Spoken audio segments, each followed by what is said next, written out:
Alam ba ninyo mga ka-RSP na may batas ang gobyerno na tumutulong sa mga kababaihang gusto magsimula o magpalago ng maliit na negosyo? Ito Republic Act 7882 titled An Act Providing Assistance to Women Engaging in Micro and Cottage Business Enterprises and for Other Purposes. At yan po ang ating pag-uusapan ngayong umaga. So ano pong hinihintay natin? Let's G for G-Terms.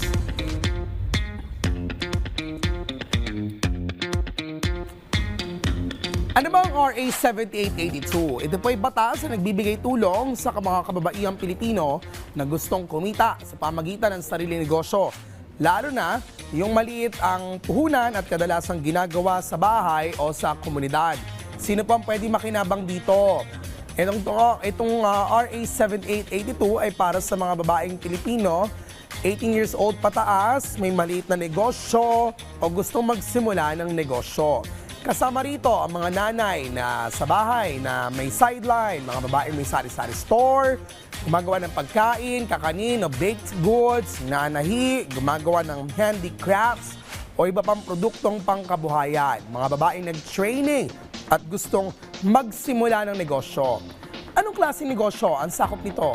Ang tinutulungan ng RA 7882 ay tinatawag na micro at cottage businesses tulad ng sari-sari store, maliit na food business, pananahi at paggawa ng damit, handicrafts at produktong gawa sa bahay.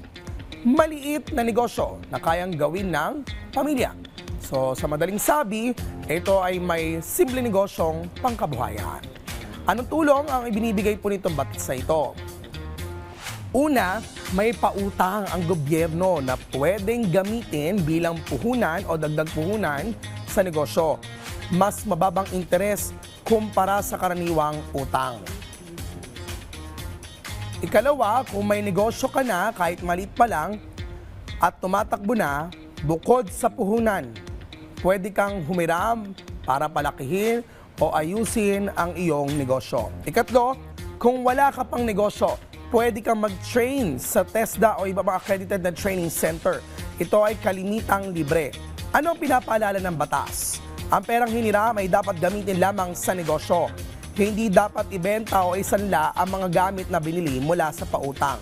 Mahalaga ring maging responsable sa pagbabayad para mas marami pang kababaihan ang matulungan.